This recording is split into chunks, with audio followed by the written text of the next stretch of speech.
السلام عليكم أصدقائي، أسعد الله أوقاتكم في كل خير. فيديو اليوم راح نتحدث به عن الملفات بشكل عام، ملفات الجنسية التركية واللي سكروا لهم الملفات وطريقة إعادة فتح الملف و... وشلون طريقة التقديم. طبعا حسب المعلومات اللي جمعتها وتوصلت عليها، بسبب يعني مثلا في ناس كثيرة توقفت ملفاتها من عام 2019 لحد هاي اللحظة. طبعا في ناس كملت مرحلة الدوام، في ناس وقفت، في ناس تسكرت، في ناس اجاها رفض.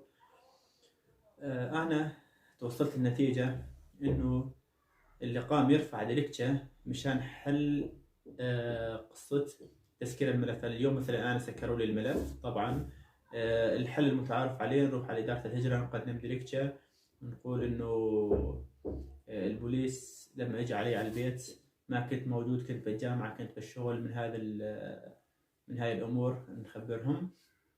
كانوا يكتبوا لك الدلكتشة بالكوتشي دارسي ويرفعوا لك إياها هم نفس اللحظة، نفس اليوم اللي تجي عليهم. بعدين تغيرت المعايير، ما عاد يكتبوها بإدارة الهجرة، قامت تنكتب بملفات عفوا بمكاتب، ومكاتب من ضمن معترفة من ضمن الدولة، معترف عليها من ضمن الدولة، وتصديق وكذا، وترجمان محلف يكتب الديركتشة وانت تروح تقدمها على إدارة الهجرة، هم يستلمونها، تنزل تحت تثبت أوراقك إن كان يلزمها تثبيت حسب ما يقول لك الموظف. بعد ترجع تقدم لهم إياها،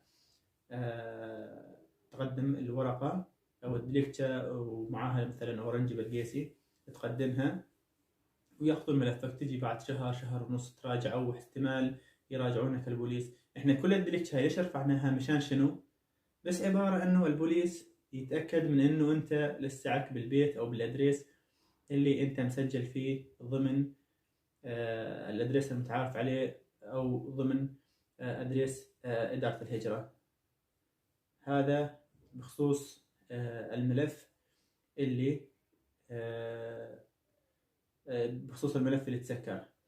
في طريقة ثانية وفي شباب خبرونا كثير حسب كتابة الدلكتشة. في ناس تكتبها بمكاتب عادية، يكتبوا لك كلمتين ثلاثة ياخذون 50 ليرة يمشون الأمر.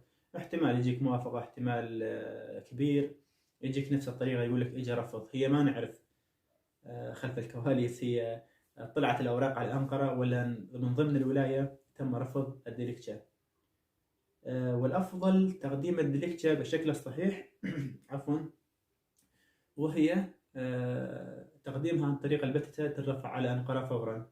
يعني من البتتة من إيدك على البتتة على الأنقرة، وتكتبها عند محامي يصيغها بصياغة حسب المعايير أو حسب المعايير اللي صايرة حاليا، وحسب الوضع اللي أنت كنت فيه والبوليس جاي عليكم ولاغيك بالبيت. مثلا تكتب بالدريكتش أنا كنت طالب وصار لي مثلا سنتين ثلاثة، وشلون بدي مثلا راح أوصل لمرحلة التخرج، ما ظل بيناتنا سنة مثلا بيني وبين التخرج،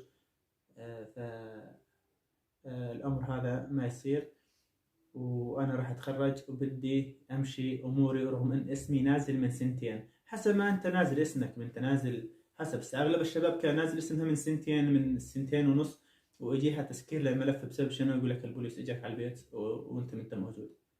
هاي تكتبها عن طريق المحامي، محامي يكون فهمان مرتب يكتب لك اياها، حصرا يكون عند محامي. ترفع عن طريق البتة، عن طريق أخرى.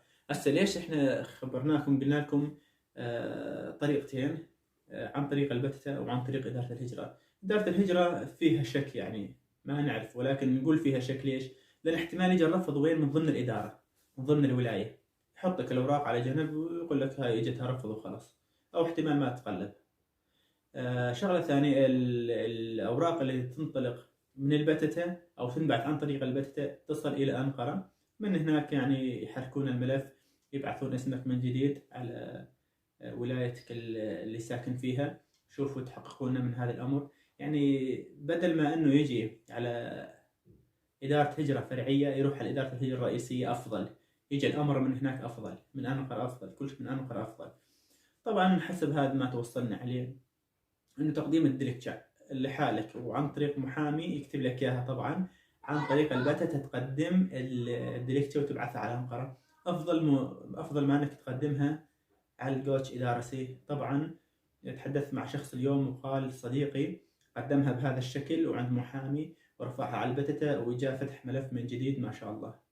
يعني هاي النتيجة يعني ما يلزم يعني نتناقش بها كون واحد جربها، لذلك بعثها على أنقرة أفضل ما تبعثها على ولايتك. من ولايتك احتمال يجيها الرفض فورا، يمكن من الإدارة نفسها. يعني يقول لك إيش بدنا ناخذ، إيش بدنا نطلع على أنقرة، ليش؟ خلاص من هون رفض. ما تعرف خلف الكواليس. طبعا أصدقائي الفيديوهات قام نتعب عليها، وهاي الفيديوهات طالعينها مشان الفائدة، وإن شاء الله تعمل فائدة للجميع. وندعوكم يعني منتم خسرانين شيء إذا تشتركون بالقناة، فعلون زر الجرس مشان يصلكم كل ما هو جديد بخصوص كرت الهلال، إدارة الهجرة، أي شيء يخص الشأن التركي أو شأن السوريين في تركيا. دمتم في أمان الله، والسلام عليكم ورحمة الله.